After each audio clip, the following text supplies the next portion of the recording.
Assalamualaikum warahmatullahi wabarakatuh. Perkenalkan, kami dari kelompok 3 yang mana akan membahas tema UNCLOS, yang mana anggotanya di sini terdiri dari saya sendiri, Yuliana Di Pratama, beserta teman saya yang bernama Solihen, di tahun akademik tahun 2022 tahun 2023. Dosen pengampu Ibu Evi Dwi Hastri SHMH, dan mengajar di kelas Hukum Laut 2020B.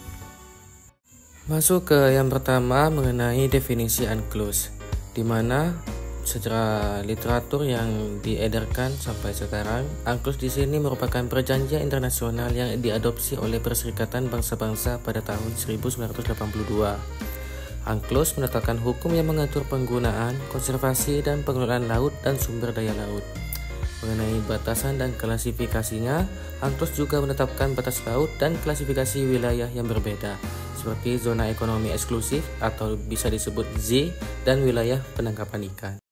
UNCLOS bertujuan yang pertama sebagai pelestarian lingkungan, di mana UNCLOS di sini bertujuan untuk melindungi dan melestarikan lingkungan laut yang rentan terhadap pencemaran dan kerusakan.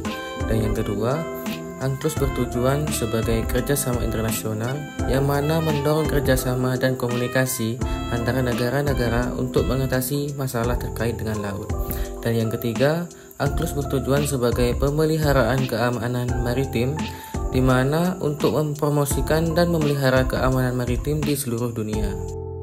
Kewajiban negara dalam UNCLOS yang pertama mengenai hak dan kebijakan penegakan, di mana hak negara untuk menentukan kebijakan penegakan hukum laut di wilayah yurisdiksinya. Yang kedua, kewajiban negara untuk melaksanakan tindakan penegakan hukum laut.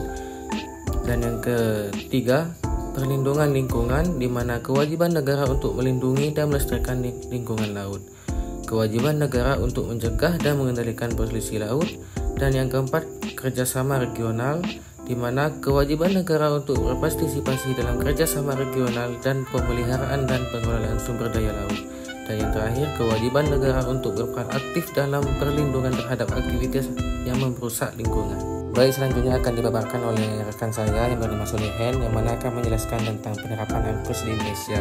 Terima kasih.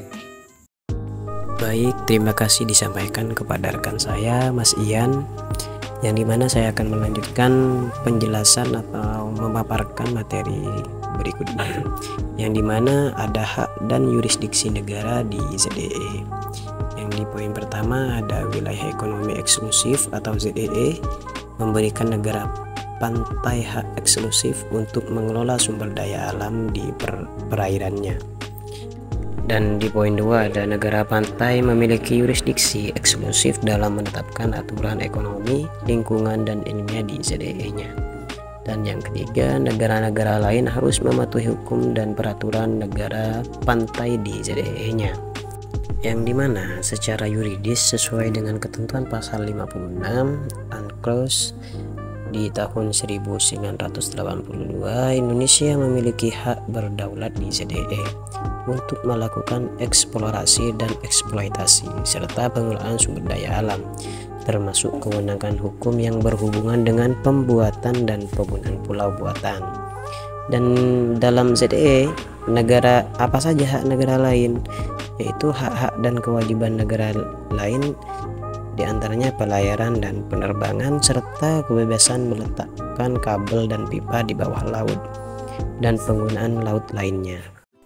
Yurisdiksi dari negara pantai pada lingkup ZEE itu menurut pasal 56 ayat 1 dalam kurung B Konvensi Hukum Laut tahun 1982, di ZEE negara pantai mempunyai yurisdiksi berkenaan dengan pembuatan dan pemakaian pulau buatan, yang dimana ada instalasi-instalasi dan bangunan-bangunan lainnya atau kegiatan ilmiah kelautan, serta perlindungan dan pelestarian lingkungan di laut. Dan selanjutnya ada pengaturan wilayah penangkapan ikan, yang dimana negara pantai dapat menetapkan batas dan pengelolaan wilayah penangkapan ikan di ZEE, dan juga negara-negara lain diwajibkan untuk merespek batas dan peraturan yang ditetapkan oleh negara pantai. Dan juga kerjasama internasional diperlukan untuk menjaga keberlanjutan sumber daya ikan di perairan yang bersama, yang dimana pemerintah itu mengatur atas pengaturan wilayah agar bisa mengembangkan pemanfaatan plasma atau nutfah yang berkaitan dengan sumber daya ikan dalam rangka pelestarian dan ekosistem dan pemulihan sumber daya ikan dalam pasal 45 tahun 2009. Dan selanjutnya ada penyelesaian sengketa menurut UNCLOS, yang dimana ada penyelesaian damai atau secara damai. Negara-negara diwajibkan untuk menyelesaikan sengketa melalui negosiasi, mediasi, atau arbitrase.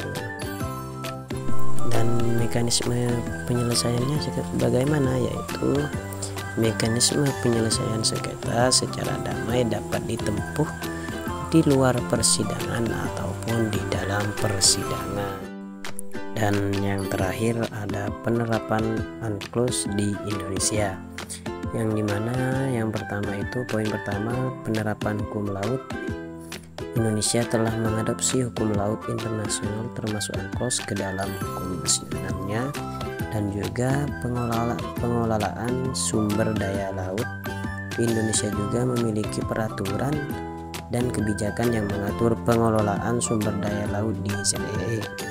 Dan yang terakhir yaitu pemantauan dan penegakan hukum. Indonesia melakukan pemantauan dan penegakan hukum laut untuk melindungi keamanan dan kelestarian laut. Terima kasih. Mungkin hanya itu saja yang bisa saya sampaikan dengan rekan saya. Selebihnya mohon maaf apabila ada kekurangan ataupun dari tingkah laku atau ucapan. Mohon maaf sebesar-besarnya. Assalamualaikum warahmatullahi wabarakatuh.